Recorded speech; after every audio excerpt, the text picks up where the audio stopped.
What if I told you that the very people you trust most in life might be the ones inflicting the deepest wounds to your psyche? What if the unconditional forgiveness you've been taught to give is actually a form of psychological suicide? Everything that irritates us about others can lead us to an understanding of ourselves. But some behaviors are not lessons to learn from. They are boundaries to establish. Carl Jung. Onward thinkers, my name is Mister Halvig, and you're watching The Rational Wise. Since the dawn of human consciousness, we have been conditioned to believe that family bonds are sacred, unbreakable, and deserving of infinite forgiveness. Society has programmed us to accept toxic behaviors simply because they come from those who share our blood or our homes. But Carl Jung understood something most people refuse to acknowledge: that the greatest damage to our psychological development often comes not from strangers, but from those closest to us. The father of analytical psychology spent decades studying the human psyche, and his findings reveal a disturbing truth about family dynamics and the concept of unconditional forgiveness. Jung recognized that certain behaviors are so destructive to our psychological integrity that forgiveness becomes not an act of love, but an act of self-destruction.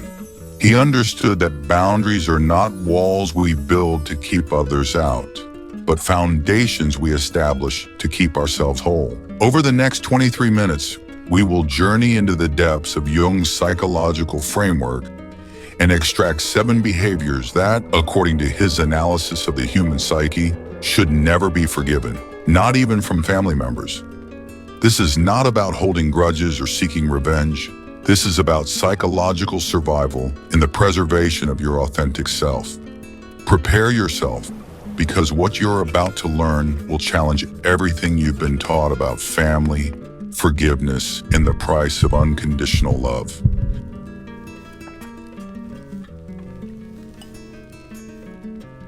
Behavior number 1.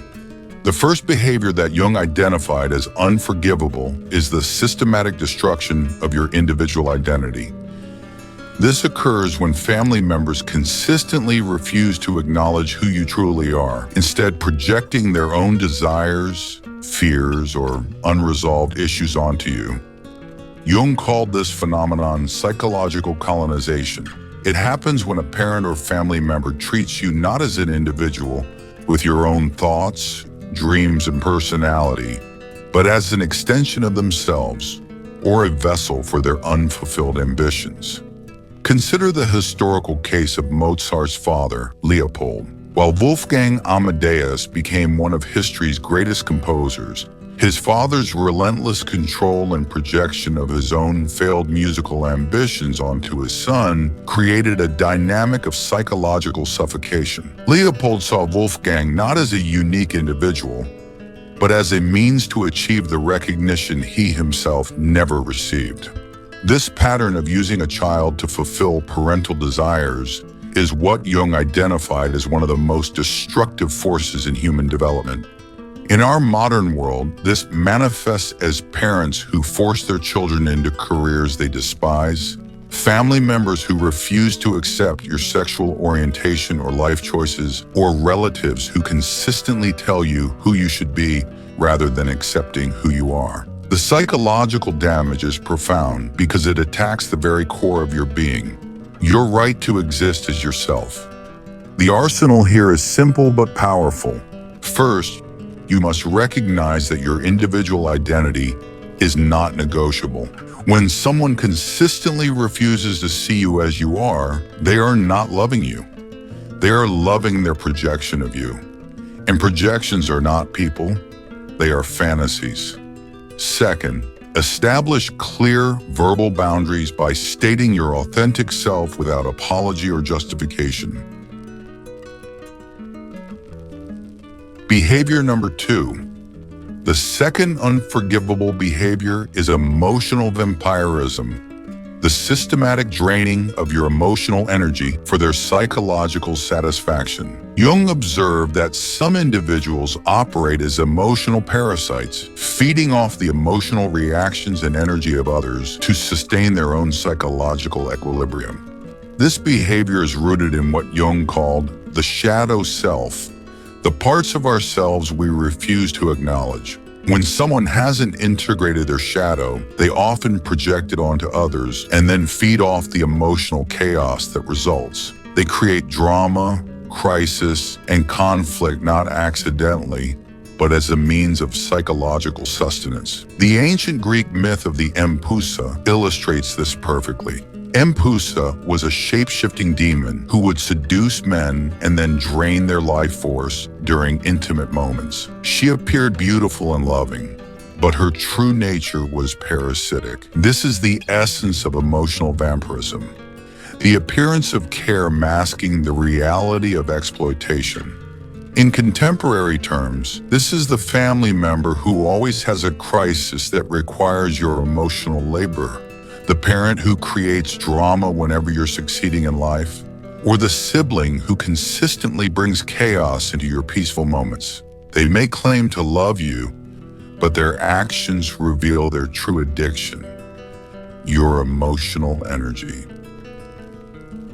Love doesn't require your destruction as proof of its existence. Your emotional energy is your life force. Anyone who consistently drains it without reciprocation is not loving you. They are consuming you. First, recognize the patterns of emotional demands without reciprocation. Second, boundaries are not cruel, they are necessary for psychological survival.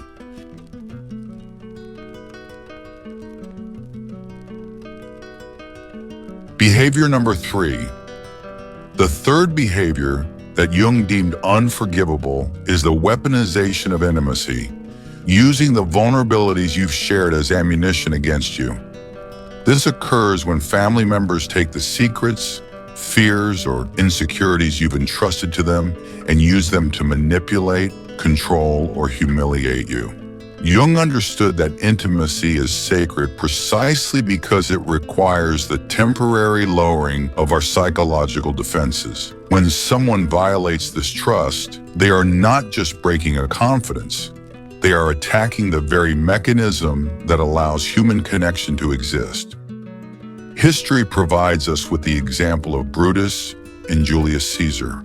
Caesar trusted Brutus as a son, sharing his plans, fears, and vulnerabilities.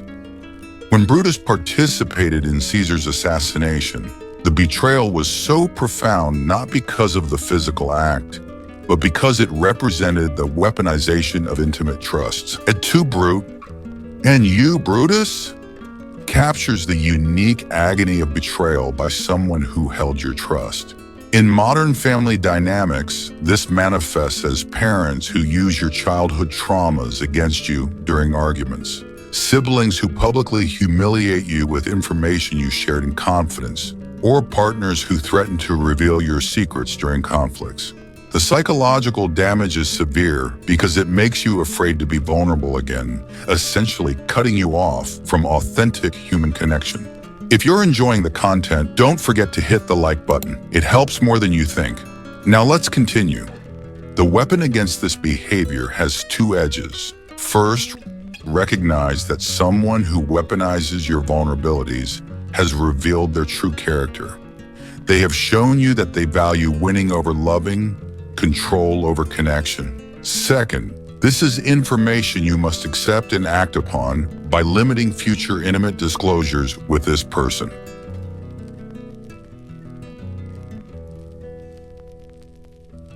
Behavior number 4. The fourth unforgivable behavior is gaslighting, the systematic distortion of your reality to make you question your own perceptions, memories, and sanity.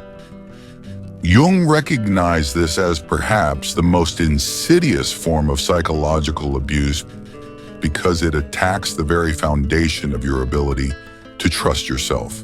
Gaslighting works by creating a persistent pattern of denial, contradiction, and reality distortion that makes the victim doubt their own experience. Jung understood that our sense of reality is constructed through the validation of our perceptions by others. When those closest to us consistently invalidate our experience, our psychological foundation becomes unstable.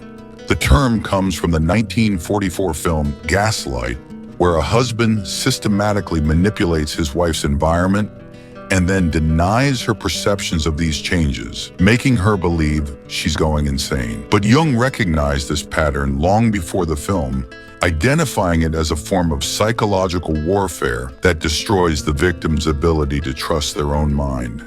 In family contexts, gaslighting appears as parents who deny abusive incidents that children clearly remember, siblings who rewrite family history to make themselves look better, or relatives who consistently tell you that your emotional reactions are wrong or oversensitive. The goal is always the same: to make you dependent on their version of reality because you can no longer trust your own. Your reality is not up for negotiation. The defense against gaslighting requires two principles. First, the cultivation of what Jung called psychological sovereignty, the unwavering trust in your own perceptions and experiences. Second, document your experiences and seek external validation when someone consistently tells you that your reality is wrong. They are not trying to help you see clearly. They are trying to make you blind. We have now established the first four pillars of psychological boundary setting. You have learned to recognize identity destruction, emotional vampirism, intimacy weaponization, and reality distortion. These are the fundamental violations that Jung identified as attacks on your basic psychological integrity. But these are merely the foundation. What we're about to explore next ventures into even more dangerous territory, behaviors so sophisticated in their destructiveness that they often masquerade as love itself. The next three behaviors are the advanced tactics of psychological manipulation, used by those who have learned to disguise their toxicity as care.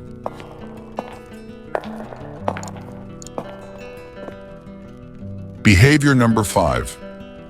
The fifth behavior that Jung considered unforgivable is love bombing, followed by intermittent reinforcement. The creation of an addictive cycle of extreme affection, followed by withdrawal, designed to create psychological dependence. Jung understood that human beings are wired to seek consistent, predictable love. When we receive inconsistent affection, periods of intense love followed by periods of coldness or cruelty, our brains respond as if we're dealing with an addiction. The unpredictability creates a powerful psychological bond that is extremely difficult to break. This pattern was perfectly illustrated in the relationship between Henry VIII and Anne Boleyn. Henry showered Anne with unprecedented attention, gifts, and promises of eternal love. He literally changed the religion of England to marry her. But once he had secured her devotion, the love bombing stopped and was replaced by criticism, threats, and ultimately, execution. Anne became addicted to the high of Henry's approval, making her tolerate increasingly unacceptable behavior in pursuit of those fleeting moments of renewed affection. In contemporary family dynamics, this appears as parents who alternate between treating you as their favorite child and their greatest disappointment. Siblings who cycle between being your best friend and your worst enemy. Or partners who give you incredible highs followed by devastating lows. The psychological effect is the creation of trauma bonding. You become addicted to the person who is both the source of your pain and your relief. Consistency is the foundation of psychological safety. Jung recognized that love should be a constant, not a variable reward. When someone uses affection as a control mechanism, they are not loving you. They are training you. And no human being should be reduced to a psychological experiment. First, recognize the pattern of highs and lows in their treatment of you. Second, refuse to chase the highs by accepting the lows.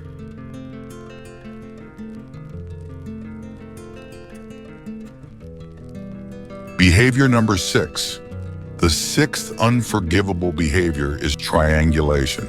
The deliberate creation of conflict between you and others to maintain control and avoid accountability. This occurs when a family member consistently involves third parties in your relationship conflicts, spreads information to create drama, or plays people against each other.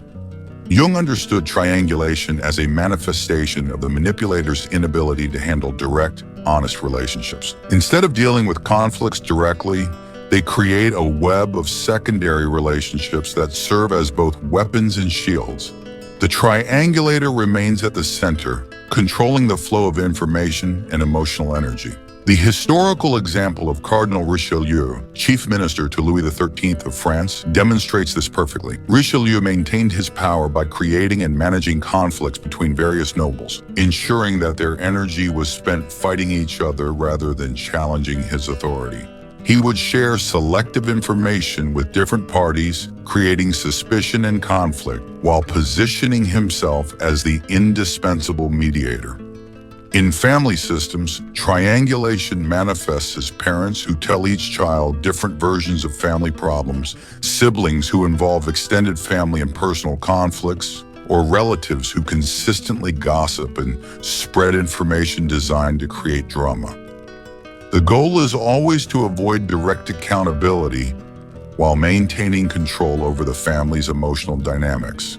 The psychological damage of triangulation is profound, because it makes authentic relationships impossible. You can never know what information is being shared, what alliances are being formed, or where the next conflict will emerge. It creates a state of constant vigilance and mistrust that is psychologically exhausting. Jung's prescription for dealing with triangulation has two parts. First, refuse to participate in the triangle. When someone tries to involve you in a conflict with a third party, insist on direct communication. Second, when someone brings you gossip about others, refuse to engage. Triangulation only works when people participate in the triangle.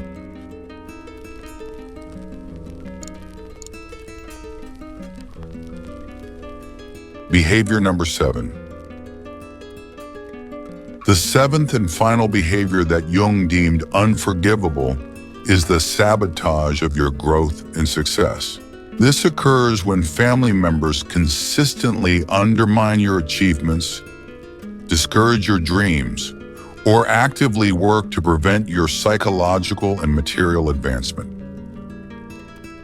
Jung recognized that healthy relationships are characterized by mutual support for growth and individuation.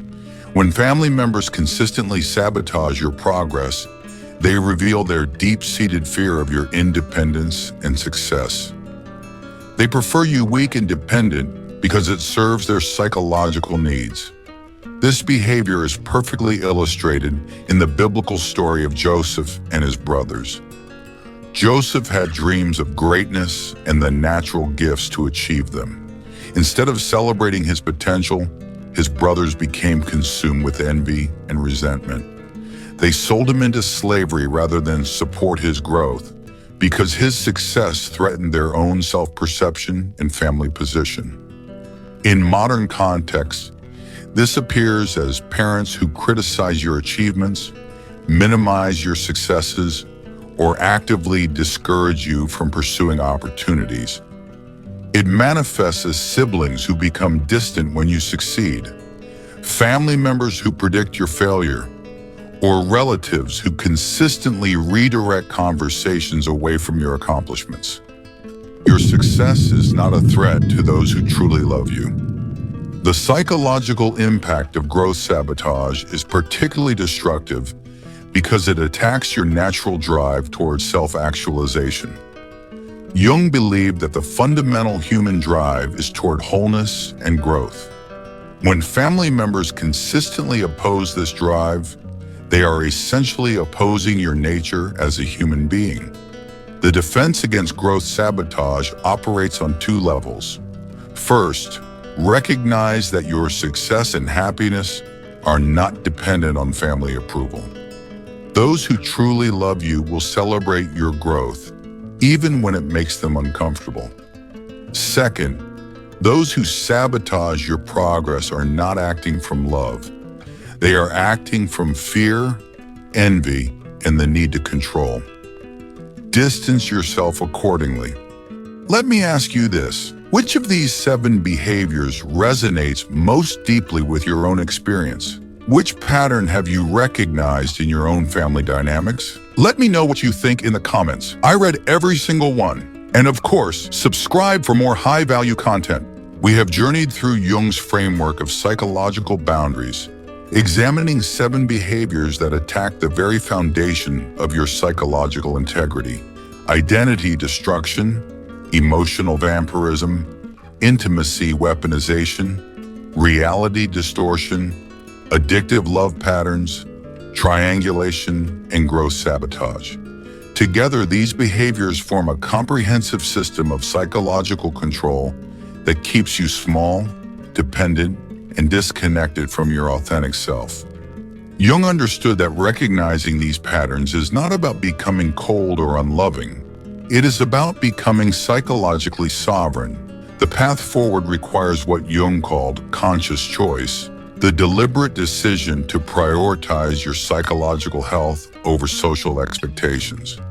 This does not mean you become cruel or vindictive. It means you become clear about what you will and will not accept in your relationships. Remember this: boundaries are not punishment, they are protection. When you refuse to tolerate these behaviors, you are not abandoning love, you are honoring it. True love does not require your destruction as proof of its existence. You are not responsible for other people's emotional regulation. Use this knowledge not as a weapon against others, but as armor for yourself.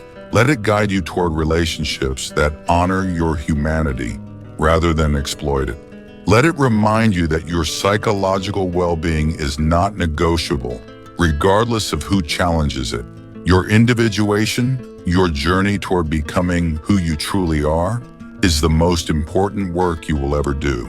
Anyone who consistently opposes this work, regardless of their relationship to you, is not acting in your best interest. Stand firm in your boundaries, trust your perceptions, honor your growth, and never forget that you deserve relationships that celebrate your existence, not diminish it.